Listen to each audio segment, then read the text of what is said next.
Ladies and gentlemen, are you ready?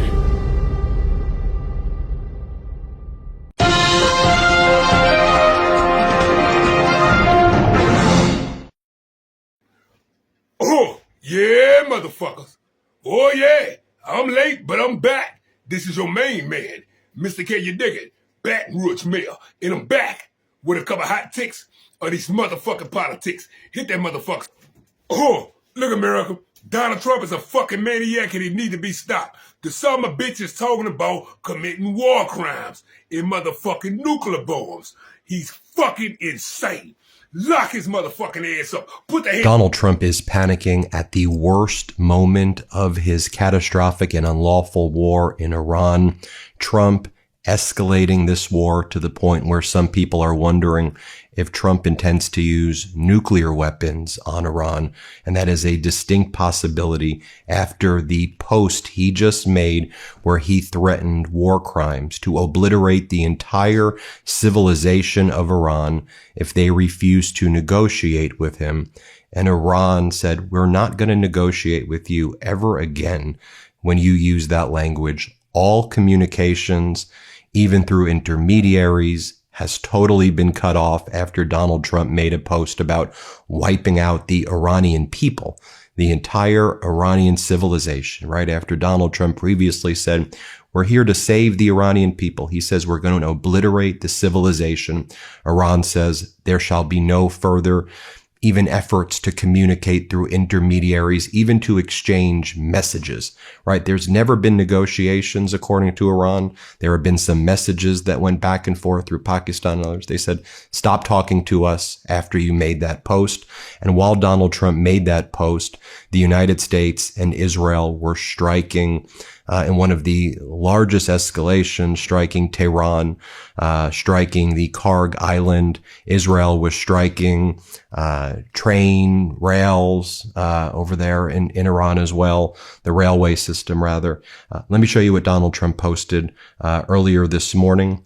He goes, a whole civilization will die tonight, never to be brought back again. I don't want that to happen, but it probably will. However, now that we have complete and total regime change, where different, smarter, and less radicalized minds prevail, maybe something revolutionary, wonderful can happen. Who knows? We will find out tonight.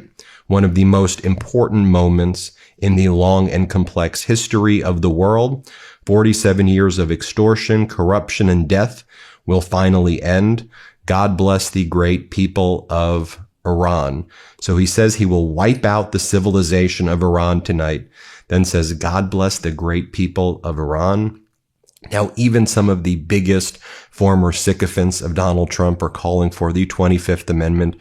Marjorie Taylor Greene says invoke the 25th Amendment. Alex Jones says invoke the 25th Amendment. It's actually a lot of people, far right-wing people, saying you got to get this guy out right now. Of course, most people in the country who are thinking straight right now think that the 25th Amendment needs to be invoked and Donald Trump needs to be removed. But what he's bragging about right there is genocide, it's war crimes, and we need to call it out. After he posted that, and while the Israeli and U.S. strikes were taking place, some of the biggest strikes yet in the war, we now learned Iran said no communication at all, even through intermediaries. The Wall Street Journal, citing 3 Iranian officials, has said Iran has cut off communications with the U.S. as Donald Trump's strike deadline approaches. He calls it Bridge Day, where he's going to blow up all the bridges and power plants and all of the civilian infrastructure. Oh, look, America, breaking news. Donald Trump is in cognitive decline and is threatening nuclear war. Look, America, this is seriously. Somebody need to put the handcuffs him, kick him in his ass, and lock his motherfucking ass up. Trump using a nuclear weapon is a distinct possibility right now. And Donald Trump now says, no, I'm not going to use nukes. You said you're going to end the entire civilization of Iran. How else can that be interpreted? The extremity of Trump's threats, coupled with his growing desperation to find a way out of the conflict, has increased fears that a volatile president could try to use nuclear weapons. Under the U.S. system, a U.S. president has sole authority to order a nuclear launch. To do so, he would summon a security conference call of the National Military Command Center, which would typically involve top officials such as the Defense Secretary, the Armed Forces Commander, but it would depend on who is available on such short notice. A military aide who is always close to the president would open the nuclear football, a briefcase containing nuclear strike options, as well as the codes to confirm his presidential authority. The only way to stop the order would be for those in the chain of command to deem it illegal. And they, in my opinion, it should be in everybody's opinion, have an obligation to declare this illegal. These are war crimes. Trump is threatening a Holocaust. I mean, he's saying it out loud. The Iranian embassy social media accounts are saying, don't play with fire. The Iranian embassy social media accounts say, solution, the 25th Amendment, Section 4. Who is the most hated person in the world right now? Then they write, Trump told, a whole civilization will die tonight. Then Iran writes, you and your allies will suffer an unforgettable hit from the ancient civilization of Iran. And Iran saying, self-control is over. That if the U.S. goes along with the attacks that Donald Trump is threatening, Iran says that it has its missiles positioned and it is ready to force the Middle East to descend into total darkness and shut down as well the Bab el-Mandeb Strait, which is in the Red Sea. Already they control the Strait of Hormuz, that they're going to tell the Houthis, shut down the Bab el-Mandeb waterway. And they say, we're going to send the Middle East into complete darkness if you attack us like this. Senior Iranian sources tell Reuters that if the United States attacks Iran's power plants, the entire region will fall into darkness, threatening to attack energy infrastructure throughout the Middle East, adding that if the situation gets out of control, it will work with the Houthis to close the Bab el-Mandeb Strait. Sources state that the threats by Iran were relayed to the Trump administration yesterday through both Pakistan and Qatar.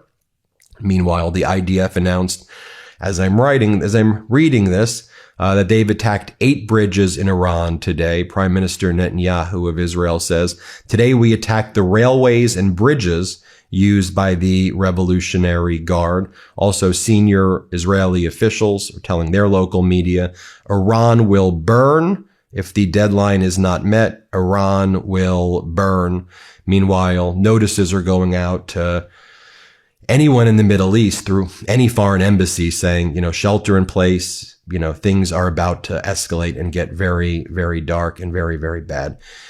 Oh, look, America, this shit is serious. Donald Trump got his hand on the fucking nuclear bomb. I'm not dying for no motherfucking MAGA or name one of the motherfucking Christian nationalist motherfucker. Fuck MAGA. Fuck Donald Trump. Put the handcuffs on him. Lock his motherfucker. I ain't dying for nobody either. I agree with Mr. King, you dig it. Oh, look, America, make no motherfucking mistake about it. Deliberately strikes on a civilian infrastructure is a war crime.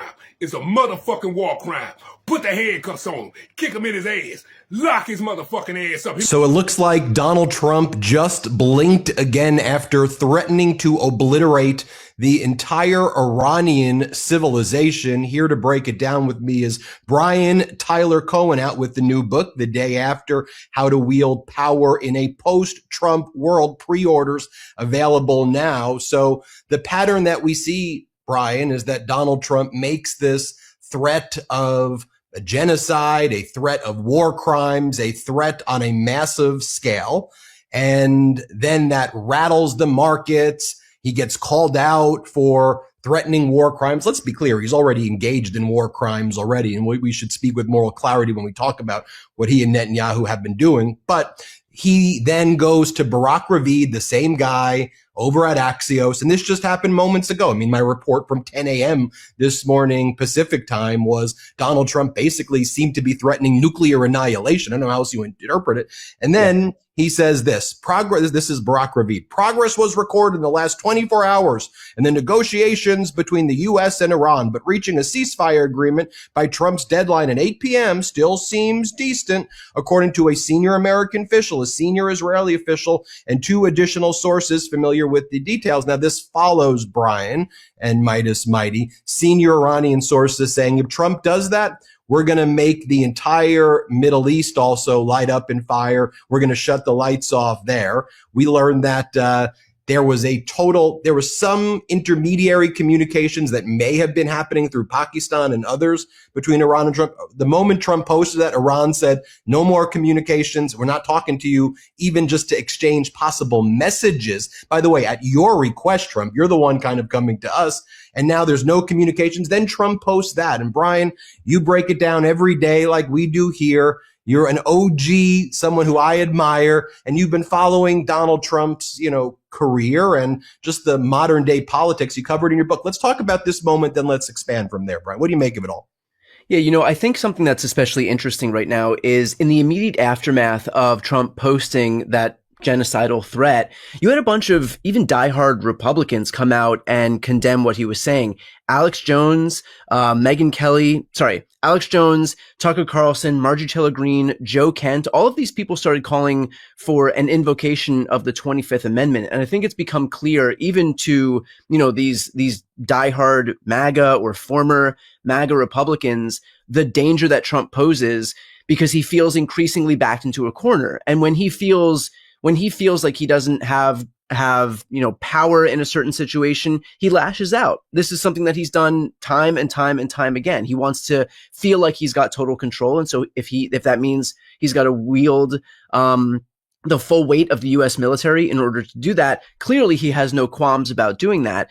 But this is all coming from a position of weakness, not strength. And so Donald Trump coming out and feeling like he has to up the ante every time is not because he's, again, negotiating from a position of strength. It's because that feels like the only thing that he can do to try and get his way. And it doesn't work every single time. And so, of course, he's going to come forward and do the whole taco thing where he eventually kind of relents because at the end of the day, if he was to keep true to his promise, I mean, God knows where we would end up at the end of this. I mean, he said he would decimate an entire civilization. What are we even doing here? This is not something that would garner the support of the rest of the world. He would lose the support of NATO. He would basically have the support of, Israel at this point in doing that. And so, of course, this is just something that he has to kind of scream about, but that, if he were to actually follow through on, I mean, you would see an invocation of the 25th Amendment 5 minutes later.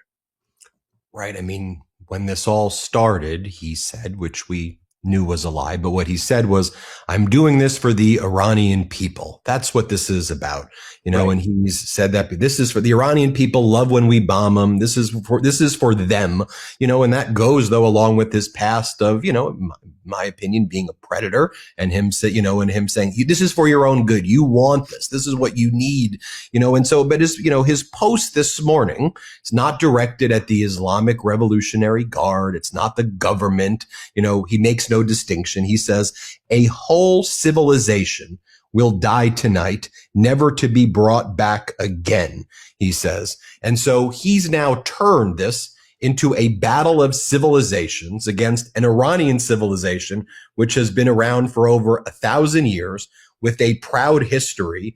And, as your book discusses how to wield power, to me, this is the opposite way of how to wield power, because you are now emboldening and boosting the morale and bringing solidarity within Iran amongst an unpopular regime. And You've also alienated your allies. And so to what end? It's the opposite of power. I think, this is actually a really good example of the book focuses on how Democrats fail to wield power when they've got it, and how Republicans abuse their power when they have it. And this is the perfect example of exactly that. And I think that this could be instructive for Democrats who often feel held back by, the smallest thing, right? Any speed bump in the road, the filibuster, the parliamentarian, some, random norm or government process, like whatever it may be, that's enough for Democrats to say, oh, well, we couldn't possibly do anything here because, we've got the filibuster, we've got the parliamentarian, we've got, this law 501 subsection 3, whatever it is. It's like standard Democratic stuff.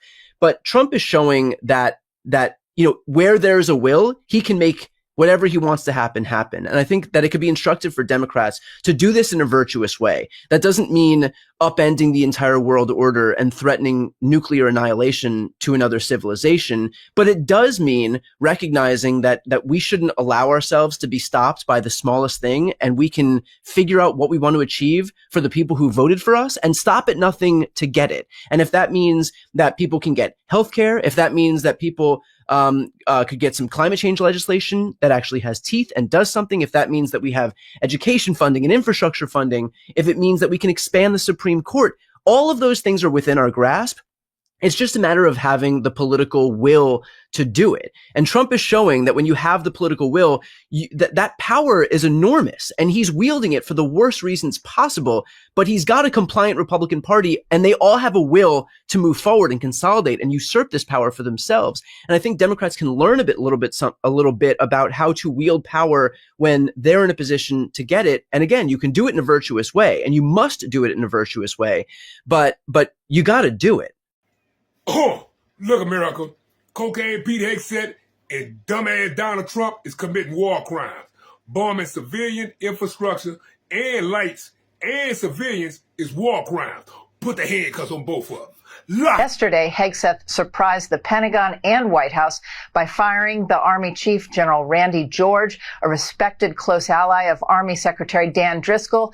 Multiple sources tell us the removal has to do with Secretary Hegseth's rivalry with Dan Driscoll, who is a close ally of Vice President J.D. Vance and was considered on the short list to replace Hegseth at one point. Laura. The Journal have pointed out an issue that we've been highlighting here across several videos on Midas is nobody knows what the strategy is. I mean, Trump is threatening to escalate, threatening to destroy Iranian infrastructure, but then simultaneously claiming victory and suggesting that the war's nearly over. It doesn't seem like a plan. That's contradictory messaging in real time. No longer, he has just threatened Iran in extraordinary graphic terms, giving the Iranian regime just over a day to either make a deal, reopen the Strait of Hormuz, or face hell.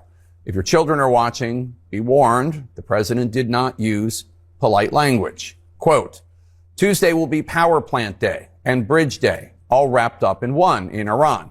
There will be nothing like it. Open the fucking strait, you crazy bastards, or you'll be living in hell. Just watch. We should note that destroying civilian power infrastructure is generally considered to constitute a war crime. And even political allies to the president are saying it out loud. War, chaos, violence, and more unsafe world comes to mind. But if we're being honest, that's also the world that we're living in now with the UN. So my friends across the street worry that with President Trump's peacemaking,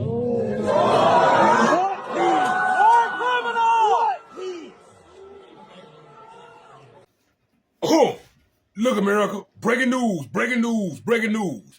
My sources just informed me from the Midas Touch that we might be having a deal. Nah, don't hold your horses on this son of a bitch Trump. He lied before. Donald Trump says, here's his post. Based on conversations with Prime Minister Shehbaz Sharif and Field Marshal Asim Munir of Pakistan, and wherein they requested that I hold off the destructive force being sent tonight to Iran and subject to the Islamic Republic of Iran agreeing to the complete, immediate, and safe opening of the Strait of Hormuz, I agree to suspend the bombing and attack of Iran for a period of 2 weeks. This will be a double-sided ceasefire. The reason for doing so is that we have already met and exceeded military objectives and are very far along with a definitive agreement concerning long-term peace with Iran and peace in the Middle East. We received a 10-point proposal from Iran and believe it is a workable basis on which to negotiate. Trump is saying the 10-point plan is a workable basis on which to negotiate. And that had all of those 10 features that I just read for you. Almost all of the various points of past contention have been agreed to between the United States and Iran. So Trump's saying there, he's already agreed to most of these 10 points that I just read for you. But a 2-week period will allow the agreement to be finalized and consummated. On behalf of the United States of America as president, and also representing the countries of the Middle East, it is an honor to have this long-term problem close to resolution.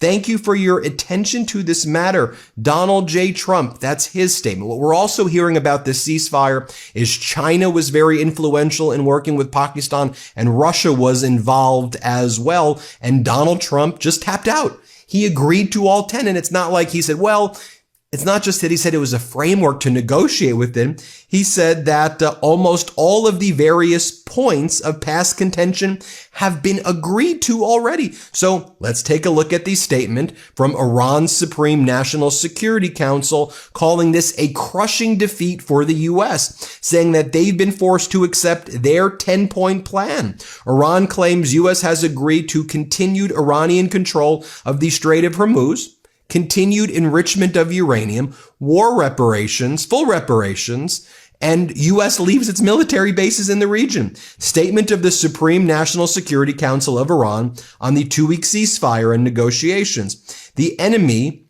in its unfair, illegal, and criminal war against the Iranian nation, has suffered an undeniable, historic, and crushing defeat. Thanks to the pure and sacred blood of the martyred leader of the Islamic Revolution, the Grand Ayatollah Khomeini, may God bless him, the measures of the supreme leader of the Islamic Revolution and Commander-in-Chief, Grand Ayatollah Mojtaba Khomeini, and the efforts and bravery of the Islamic fighters on the fronts, especially the historic, lasting, and heroic presence of your dear people on the scene from the very first days of the war, Iran has achieved a great victory and forced the criminal America to accept its 10-point plan. In this plan, America fundamentally commits to guaranteeing non-aggression, continuing Iran's control over the Strait of Hormuz, accepting enrichment, lifting all primary and secondary sanctions, ending all Security Council and Board of Governor resolutions, paying compensation to Iran, withdrawing U.S. combat forces from the region, and stopping the war on all fronts, including against the heroic Islamic resistance of Lebanon.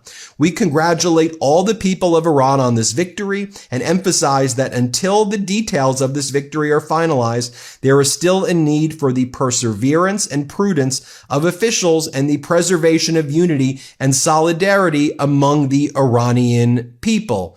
Now, in Israel, their leaders are basically saying they're shocked and horrified that Trump made this decision. Israeli sources are telling their Khan News, we were surprised by Trump's decision. We received updates in the final moments when everything seemed finalized. They say that we are committed to a ceasefire. Oh, look, America. Ty Blanche, the acting attorney general, the motherfucker who took Pam Bundy motherfucking spot, is a criminal that's ready to be caught. Put the handcuffs on him, too. Lock his mother. Donald Trump's top Department of Justice officials made numerous incriminating admissions during the recent CPAC. Trump's Deputy Attorney General Todd Blanche, speaking on behalf of the DOJ at the CPAC convention in Dallas, Texas, stated that he and others in the Trump cabinet and other top officials at the DOJ fear that they will become prosecuted if a Democrat wins the presidency in 2028. And then Blanche proceeded to say a bunch of incriminating stuff that would give grounds, in my opinion, for a potential Democratic president's administration to prosecute them. I mean, he starts talking about putting ICE agents at polling stations. He starts bragging about helping the January 6th insurrectionists. He talks about targeting Alvin Bragg and Fani Willis in New York with criminal prosecutions and other threats. He talks about unlawfully terminating FBI agents who were in any way involved in investigating Donald Trump's behavior after his first term and during his first term. He talks about going after prosecutors and others who worked with special counsel Jack Smith and others at the DOJ who in any way were helpful with Jack Smith. And so he goes and says all of these things. I mean, he gives evidence to people like Mark Zaid, one of the lawyers representing FBI agents in the unlawful termination lawsuits against Blanche. He writes, "Thank you, Deputy Director Blanche, for providing yet another great court exhibit for our ongoing and more forthcoming litigation against the FBI, DOJ, and this administration for its unlawful political filings of federal employees who simply perform their job." So this is like unprecedented, bizarre stuff, even for a deputy attorney general to be speaking at such a political event like this. I mean, CPAC is the Conservative Political Action Committee. So just even the idea that a deputy AG is talking at this event at all is inappropriate. And then what he says is deeply inappropriate and incriminating. I'll give you an example. So it starts off, Todd Blanche reveals that Trump's entire cabinet is terrified of being indicted if a Democrat wins in 2028. Let's play this clip. Everybody's afraid that the next administration, if we don't win, we're going to all be investigated and indicted. Think about that. This is not a third world country. This is America. And the existing administration is afraid that they're going to get indicted. And why are they afraid? Because that's exactly what happened during the last administration. All of President Trump's cabinet, everybody that worked in the White House, his Secret Service detail had to go to the grand jury. Yeah, they went to a grand jury. They testified before the grand jury. If they were engaged in criminal conduct, that's what happens. Then Todd Blanche started saying, why do people have objections to us sending ICE agents to polling places? People are worried about masked agents at polling places. Here, watch what he says. Let's play it. Like, why is there objection to sending ICE officers to polling places? Illegals can't vote. So show me incidents, Todd Blanche, where you believe illegals have voted. Show me the cases where that's been prosecuted. Show me all this illegals voting right now. Show me where that's been going on, other than you all using it as a pretext to attack people who are here without the paperwork. But show me where this is actually. You don't have any examples. You just use this to go after migrants. I get it. I mean, there's no evidence in most things that you do anyway. So I hear you. Oh, look, America. Remember this. Acting Attorney General Todd Blanche, who took Pam Bundy motherfucking place, was Donald Trump's personal lawyer. Now he's the one covering up everything else with Donald Trump. Look. First of all, Tide Blanche, or whatever the fuck your name is. Let me tell you something. I'm not illegal. I'm very legal. I just choose not to vote because I don't want to vote. Point blank. Oh, look, America. We cannot let Donald Trump get away with this shit. He needs to be impeached. Invoke the 25th Amendment. Kick him in his ass. Put the handcuffs on him. Lock his motherfucking ass. Ellie Pingree of Maine. She's a member of the House Appropriations Committee and the Agriculture Committee. Congresswoman, thank you very much for joining us tonight. So first of all, when did you discover what Donald Trump said yesterday morning? Where were you? What was your reaction reading that? I think I was waking up, getting ready for my family to come visit for an Easter dinner, reading the, social media like everyone else, and just in a deep state of shock, but also, what's the surprise? This is what this man does every day. He disgusts us, he frightens us, and he shows that he's not competent to be the president, which is what so many people are saying every day, including our former colleague, Marjorie Taylor Greene. How many of your constituents even actually know about the 25th Amendment? Well, they all seem to know about it now because people seem to be talking about it and tweeting about it. I mean, I hear more often about impeachment, but I think this is a moment, as you were quoting MTG, you're all complicit if you don't do something about this. So it's a way of saying, as you've talked about, the cabinet is complicit if they don't do something about this. They're around him every day. They probably know much more about his confused mental state than any of us in Congress do. You had my colleague on, Chris, who was talking about, members of the military need to speak up. Certainly Congress has to speak up and fight back. And the cabinet has to fight back. Congress has attempted a couple of versions of impeachment, were immediately, tabled by the Republicans, and it makes them complicit too if they don't speak up. For a while, people, I think, were saying, hey, this is how the president is. It's locker room talk. You'd hear Republicans say, I like his policies. I don't always like the way he behaves.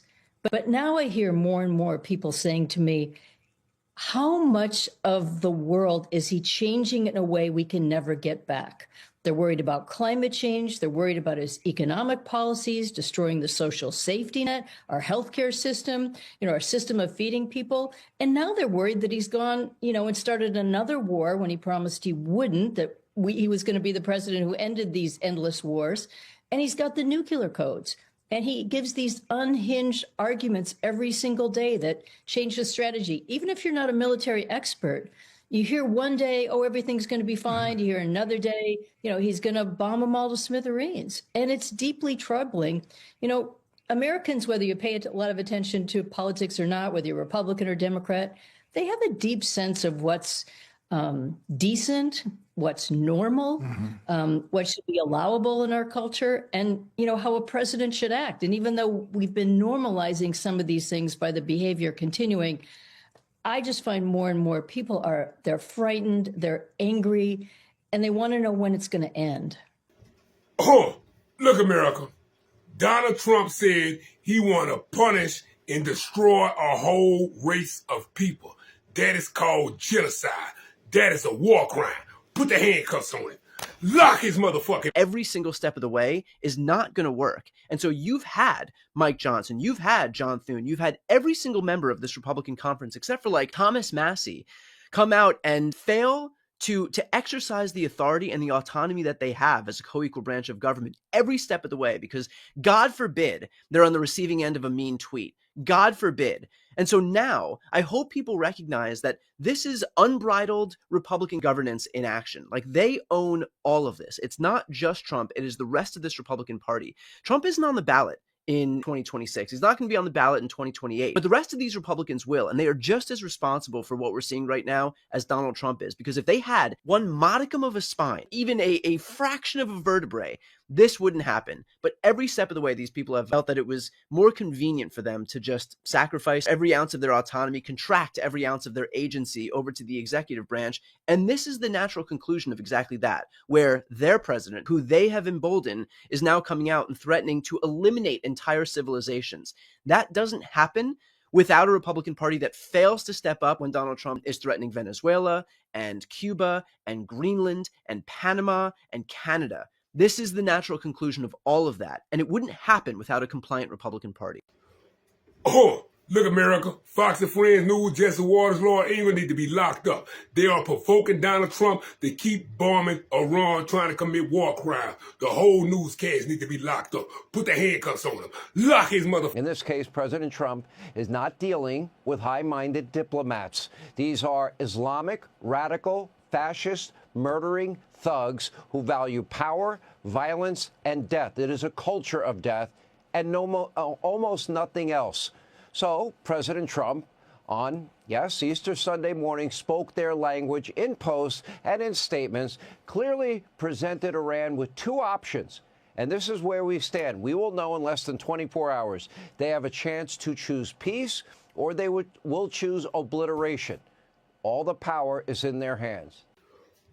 Oh, look, America. When a president speaks, it's policy. He's not only threatening to commit war crimes, he threatened to commit genocide. Put the handcuffs on him. Kick him in his ass. Lock his motherfucker. Donald Trump just caved, backing down from his fake deadline, averting for now what the president described this morning as an attack on Iran that would lead to the death of a, quote, whole civilization. Moments ago, the president posted, quote, I agree to suspend the bombing and attack of Iran for a period of 2 weeks. The suspension is contingent on Iran reopening the Strait of Hormuz. Now, Trump says he backed down based on talks with Pakistan, which is serving as an intermediary. He added, quote, "We received a 10-point proposal from Iran and believe it is a workable basis on which to negotiate." Oh, look, America. Breaking news, breaking news, breaking news. Donald Trump has caved. He has called for a ceasefire because Iran has scared his scary ass. He's a bitch. Lock his motherfucking ass.